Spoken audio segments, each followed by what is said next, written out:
오늘 새벽 기도를 위해서 잠깐 기도하겠습니다. 좋으신 아버지 하나님, 감사와 영광을 드립니다. 저희들에게 이 아침을 허락하여 주시고 특별히 이 기도회를 통해서 말씀을 듣게 하신 거 감사합니다. 이제 2020년도 얼마 남지 않았습니다. 이 마지막을 저희들이 잘 마무리하게 하여 주시고 또 다가오는 2021년을 주님의 말씀과 기도와 또 주님을 향한 그 마음 가운데서 저희들이 잘 준비하며 나아갈 수 있도록 도와주시옵소서. 특별히 우리에게 말씀을 전해 주실 우리 이성현 목사님의 입술을 통해서 이 시대에 우리를 향한 하나님의 말씀을 우리에게 들려주셔서 주의 음성을 잘 듣고 우리가 이 시대를 잘 분별하며 하나님의 거룩한 뜻을 향해 살아가는 우리 모두가 되게 하여 주시옵소서. 우리 구주 예수 그리스도의 이름으로 기도드립니다. 아멘. 성경 말씀은 요한복음 17장 4절에서 13절입니다. 제가 봉독하도록 하겠습니다. 아버지께서 내게 하라고 주신 일을 내가 이루어 아버지를 이 세상에서 영화롭게 하였사오니 아버지여, 창세 전에 내가 아버지와 함께 가졌던 영화로서 지금도 아버지와 함께 나를 영화롭게 하옵소서. 세상 중에서 내게 주신 사람들에게 내가 아버지의 이름을 나타내었나이다. 그들은 아버지의 것이었는데 내게 주셨으며 그들은 아버지의 말씀을 지키었나이다. 지금은 그들은 아버지께서 내게 주신 것이 다 아버지로부터 온 것인 줄 알았나이다. 나는 아버지께서 내게 주신 말씀들을 그들에게 주었사오며 그들은 이것을 받고 내가 아버지께로부터 나온 줄을 참으로 아오며 아버지께서 나를 보내신 줄도 믿었사옵나이다. 내가 그들을 위하여 비옵나니 내가 비옵는 것은 세상을 위함이 아니요 내게 주신 자들을 위함이니이다. 그들은 아버지의 것이로소이다. 내 것은 다 아버지의 것이요 아버지의 것은 내 것이온데 내가 그들로 말미암아 영광을 받았나이다. 나는 세상에 더 있지 아니하오나 그들은 세상에 있사옵고 나는 아버지께로 가옵나니 거룩하신 아버지여, 내게 주신 아버지의 이름으로 그들을 보존하사 우리와 같이 그들도 하나 되게 하옵소서. 내가 그들과 함께 있을 때에 내게 주신 아버지의 이름으로 그들을 보존하고 지키었나이다. 그 중에 하나도 멸망하지 않고 다만 멸망의 자식뿐이오니 이는 성경을 응하게 함이니이다. 지금 내가 아버지께로 가오니 내가 세상에서 이 말을 하옵는 것은 그들로 내 기쁨을 그들 안에 충만히 가지게 하려 함이니이다. 아멘. 오늘 우리에게 말씀을 증거해 주실 이성현 목사님은 샌디에고 연합감리교를 섬기고 계십니다. 목사님께서 말씀을 증거해 주실 때 많은 은혜 받으시기 바랍니다. 메리 크리스마스. 남가주에 있는 한인연합감리교회 성도 여러분들과 가정에, 특별히 코로나 팬데믹으로 인해서 함께하지 못한 모든 식구들 위해 소망으로 오신 주님의 이름으로 축복합니다. 저는 샌디에고 한인연합감리교회를 섬기는 이성현 목사입니다. 이번 연합 새벽 기도회 말씀의 본문을 기쁨의 언덕으로 묵상집에 나오는 말씀을 저희들이 사용하고 있습니다. 이 기쁨의 언덕으로는 한인연합감리교회 목사님들이 집필하신 것으로 전국에 있는 많은 한인연합감리교 교인들에게 개인 묵상으로 그리고 새벽 기도회 말씀으로 소그룹 교제 그리고 가정 예배서로 사용하고 있습니다. 어제까지는 성탄과 연결되어 있는 본문을 우리가 함께 나누었습니다. 이제 오늘부터는 12월 말씀인 요한복음으로 돌아와서 오늘은 요한복음 17장에 있는 말씀을 여러분과 함께 나누기를 원합니다. 저희 부모님께서는 지금 한국에 살고 계신데 90세가 넘으신 두 분이 매일 아침 식탁에 앉아 아침 예배를 드리십니다. 그때마다 미국에 살고 있는 저희 가족과 형제들을 위해서 매일 빠지지 않고 기도를 하세요. 특별히 제가 섬기고 있는 교회와 그리고 저의 목회를 위해서 기도하고 계십니다. 그런데 요즘은 저희 아버님께서 증조 할아버지가 되셔서 기도해 줄 사람이 하나도 늘었지만 매일 이름을 불러가면서 기도해 주고 계십니다.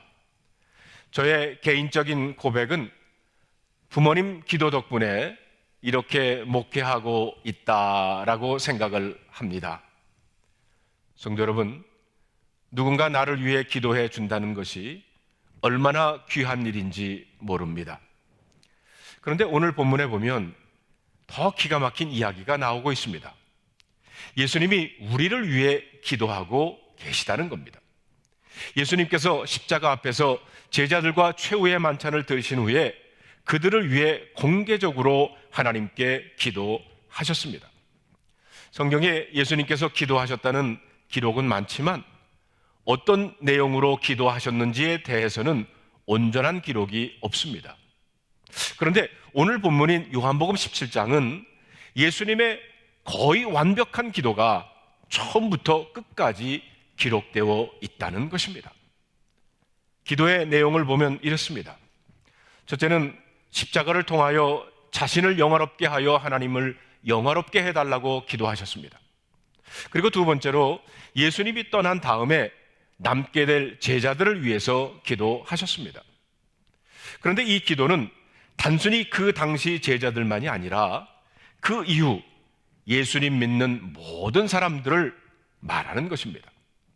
여러분, 요한복음 17장 20절에 보면 내가 비옵는 것은 이 사람들만 위함이 아니요 또 그들의 말로 말미암아 나를 믿는 사람들도 위함이니라고 했습니다.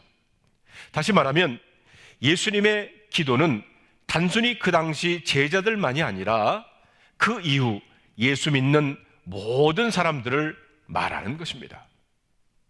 곧 여러분과 저를 위한, 우리 모두를 위한 주님의 기도라는 말씀입니다. 여러분, 오늘 본문인 17장 6절에 있는 말씀을 우리 다 같이 한번 읽어볼까요? 세상 중에서 내게 주신 사람들에게 내가 아버지의 이름을 나타내었나이다. 그들은 아버지의 것이었는데 내게 주셨으며 그들은 아버지의 말씀을 지키었나이다. 예수님은 제자들을 하나님이 내게 주신 것이라고 하면서 기도하십니다. 예수님이 기도하시면서 하나님, 이 아무개가 하나님이 내게 주신 내 것입니다. 하나님, 김 아무개가 하나님이 내게 주신 내 것입니다. 내가 저희를 위하여 기도합니다. 예수님이 이렇게 우리를 위해 기도하신다는 말씀입니다. 성경을 통해 우리가 알 수 있는 것은 예수님의 꿈은 두 가지였다는 것 같습니다. 첫째는 십자가였습니다. 예수님께서 갈릴리를 두루하고 예루살렘으로 향하신 것은 바로 이 꿈 때문이었습니다. 온 인류를 위해 십자가를 지고 죽는 것, 예수님이 이 땅에 오신 가장 중요한 목적이었습니다. 예수님의 두 번째의 꿈은 제자들입니다. 예수님은 수많은 무리들 중에서 12명의 제자들을 부르시고 당신의 지상 사역의 대부분을 그들과 함께 했습니다. 미국 플러 신학교의 선교학 교수였던 로버트 콜만 교수는 주님의 전도 계획이라고 하는 책에서 예수님의 세계 복음화의 전략은 사람이었다라고 말하고 있습니다. 예수님은 온 세상을 하나님께로 인도하는 가장 확실한 방법이 다른 것이 아니라 바로 제자들 세우고 그들을 세상 한가운데로 파송하는 것임을 아셨습니다.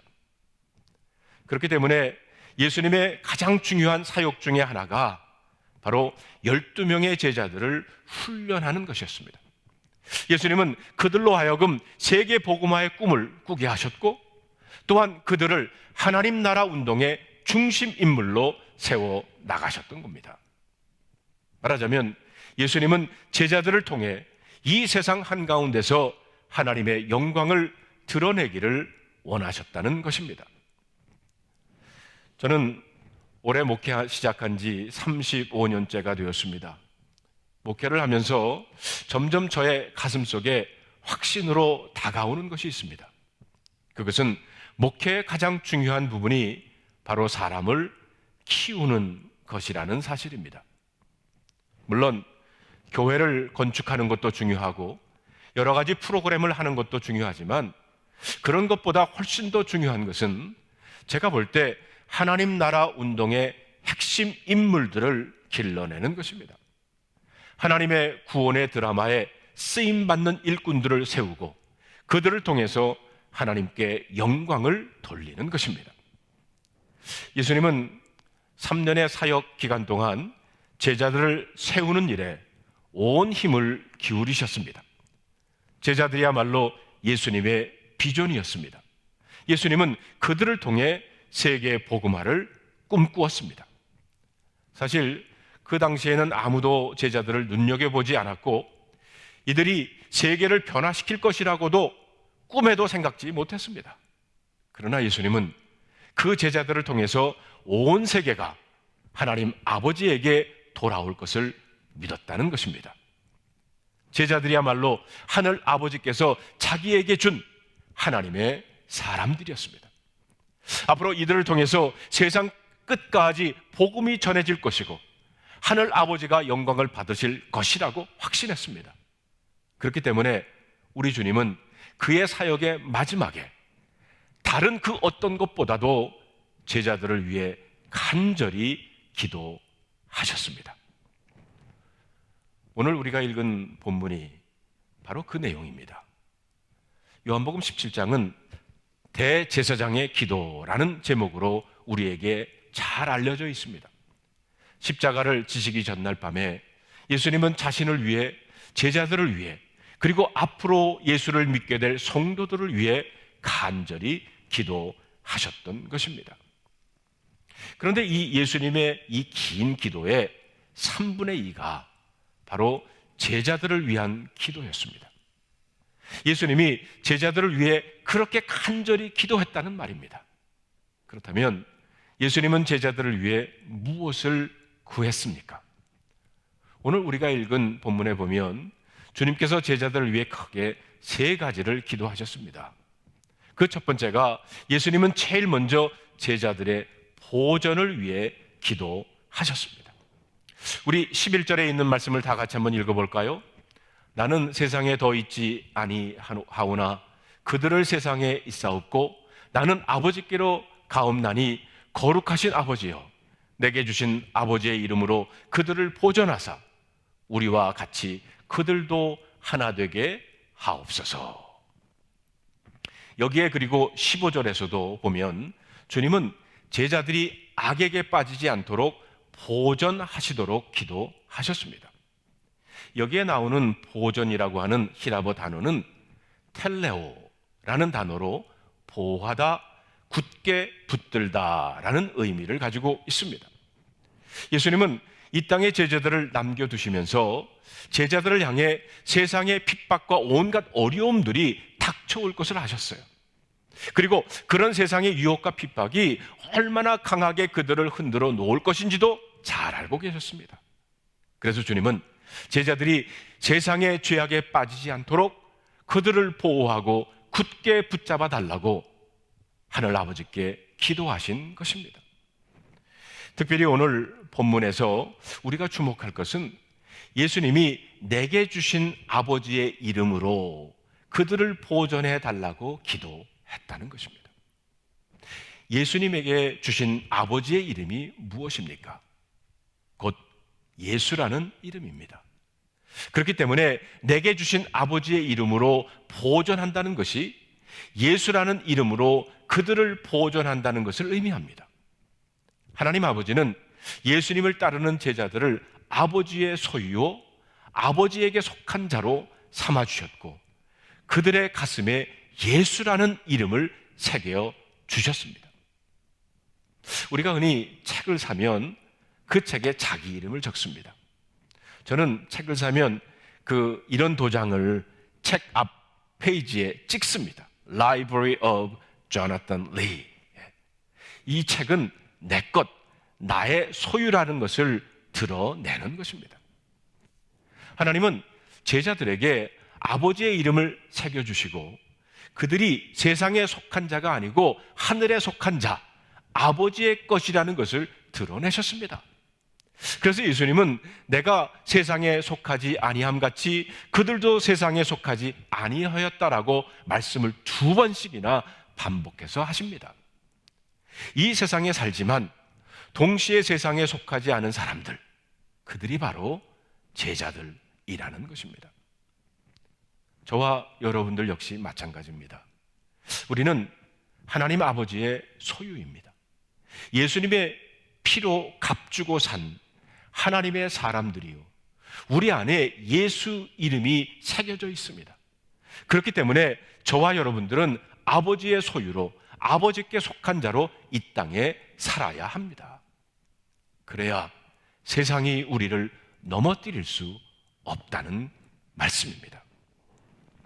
그런데 여러분, 주님께서 내게 주신 아버지의 이름으로 보존한다는 것은 단순히 제자들이 하늘 아버지에게 속해 있다는 소극적인 의미만이 아닙니다. 오히려 제자들이 이 세상을 살아가는 구체적인 방법을 가르쳐 주신 말씀입니다. 한마디로 제자들이란 내게 주신 아버지의 이름으로 세상을 살아가는 존재들, 예수라는 이름을 가슴에 새기고 사는 사람이라는 뜻입니다. 제자들은 처음에는 아버지의 이름으로 산다는 것의 의미를 잘 몰랐어요. 그러다가 사도행전을 보면 성령님이 임하고 난 후 제자들은 이 비밀을 깨닫게 됩니다. 그래서 그들은 아버지의 이름으로 세상을 이기기 시작했어요. 베드로는 성전 미문에 앉아있던 나면서부터 못 걷는 사람을 향해서 나사렛 예수의 이름으로 걸으라, 이렇게 명령을 합니다. 그래서 그 사람이 벌떡 일어났어요. 나면서 못 걷던 사람이 걷는 것도 놀랍지만 사실 그것보다 더 중요한 것은 제자들이 예수의 이름의 권세를 깨달았다는 것입니다. 아버지가 주신 이름, 예수 그리스도의 이름은 놀랐습니다. 보십시오. 우리는 예수의 이름으로 죄사함을 받습니다. 예수 이름으로 기도응답을 받습니다. 그리고 예수 이름으로 질병에서 고침을 받습니다. 예수 이름으로 귀신을 내쫓을 수 있습니다.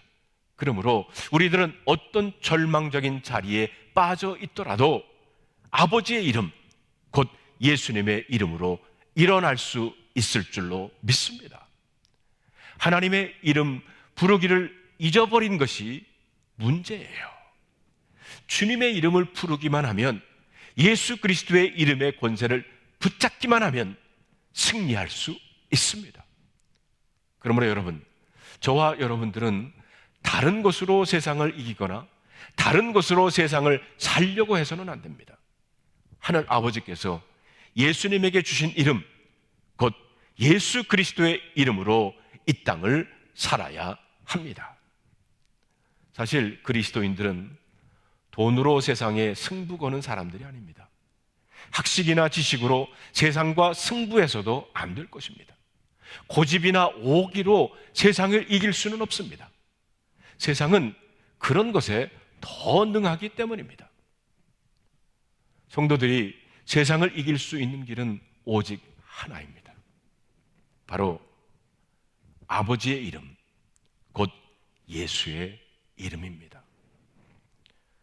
성도 여러분, 코로나 팬데믹으로 인해서 불안하고 교단화 여러 문제로 미래가 불확실하지만 오늘도 주님은 우리들의 보전을 위해 기도하고 계십니다.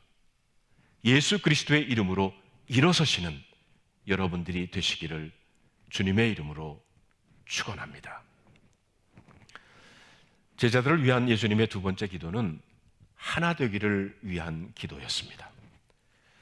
11절의 말씀을 우리가 다시 한번 보면 그 뒷부분에, 하반부에 우리와 같이 그들도 하나 되게 하옵소서라고 라고 주님은 기도하십니다. 보십시오.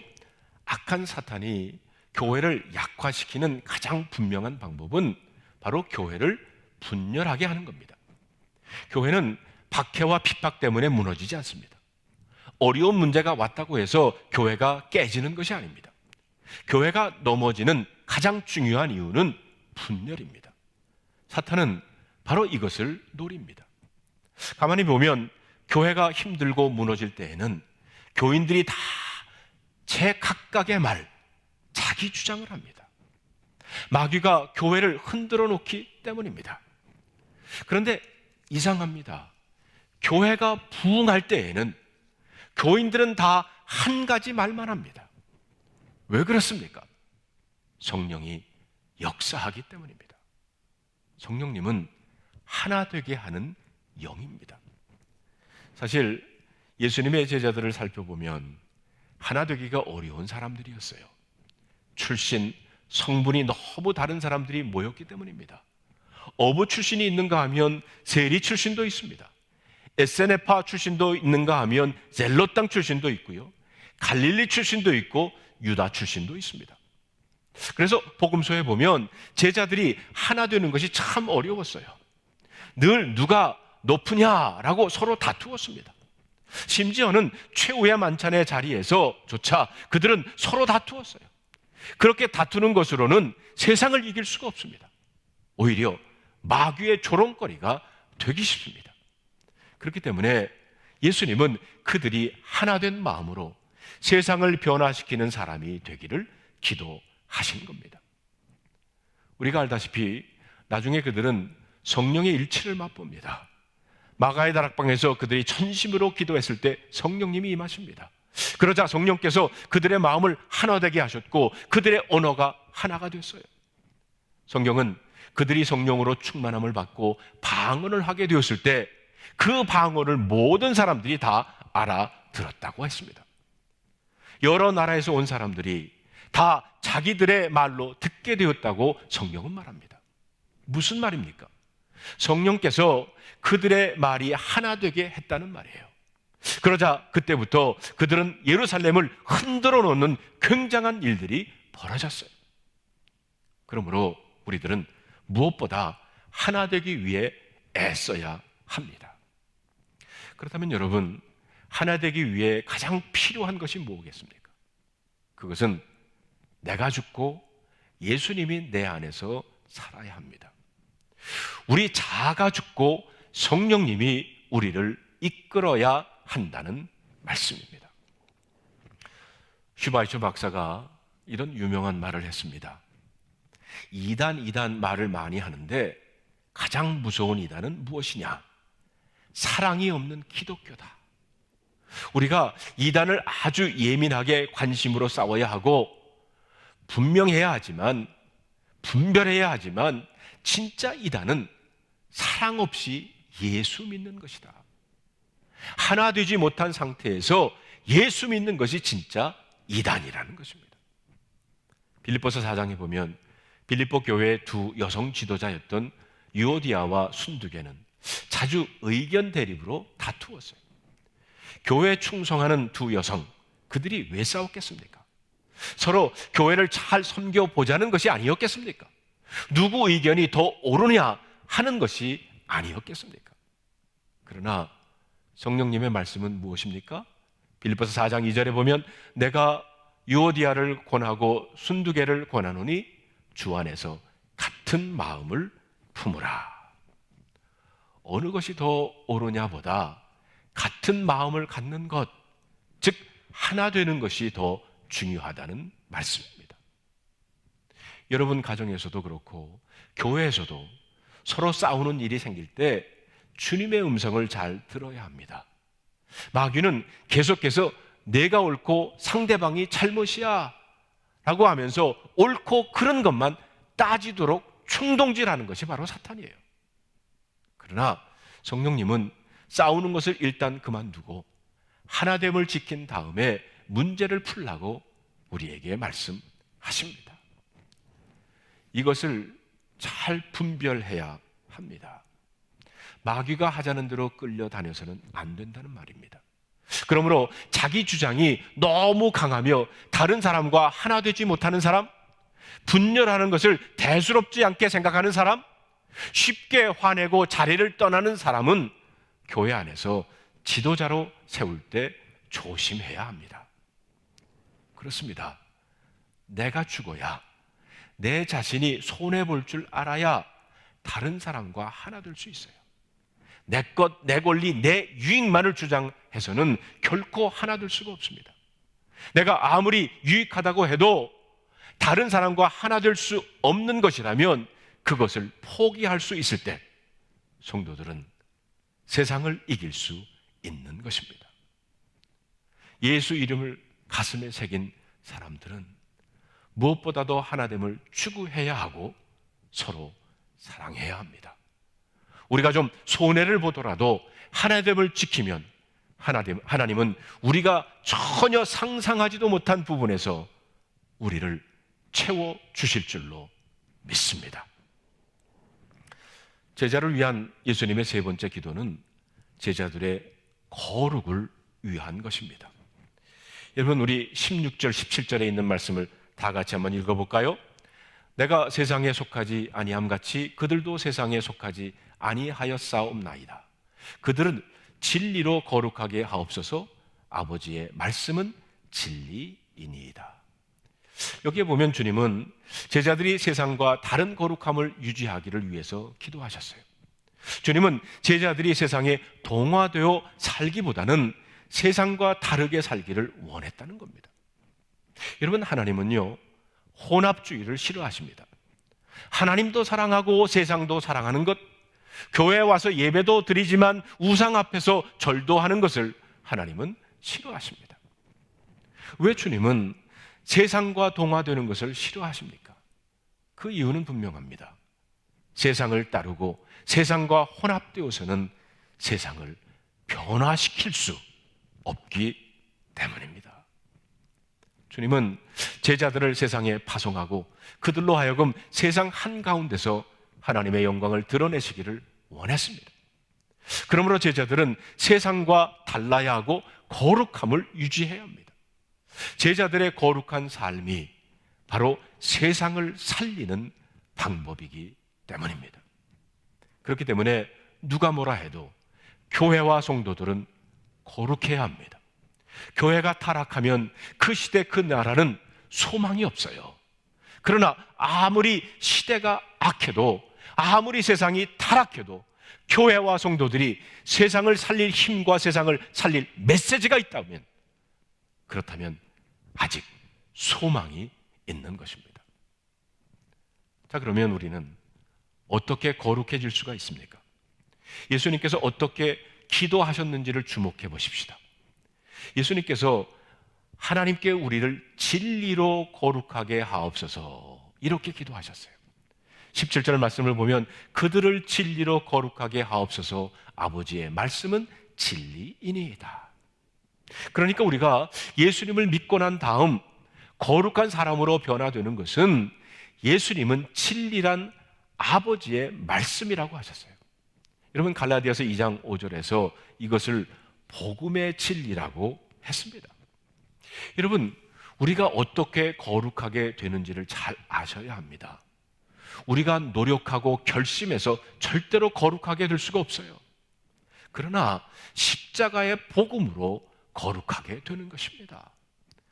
요한일서 1장 7절에 주의 보혈은 우리의 모든 죄에서 우리를 깨끗하게 하시고, 히브리서 9장 12절에 보면 주의 보혈은 영원한 속죄함을 주고, 로마서 5장 9절에 보면 주의 보혈은 우리를 의롭게 해주시고, 히브리서 13장 12절의 말씀에 보면 주의 보혈은 우리를 거룩하게 해주신다고 했습니다.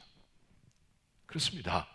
거룩함은 우리의 노력으로 이루어지는 것이 아니라 우리가 노력해서 우리의 죄가 깨끗하게 되는 것도, 우리가 영원히 속죄함을 받는 것도, 우리가 의로워지는 것도, 우리가 거룩해지는 것도 아니고 예수님의 십자가 보혈로 하나님께서 이미 우리를 거룩하게 하셨다는 것입니다. 하나님의 약속의 말씀으로 이루어지는 것입니다. 진리가 우리를 거룩하게 하는 것입니다. 사랑하는 성도 여러분, 저와 여러분들은 세상에 남겨진 주님의 제자들입니다.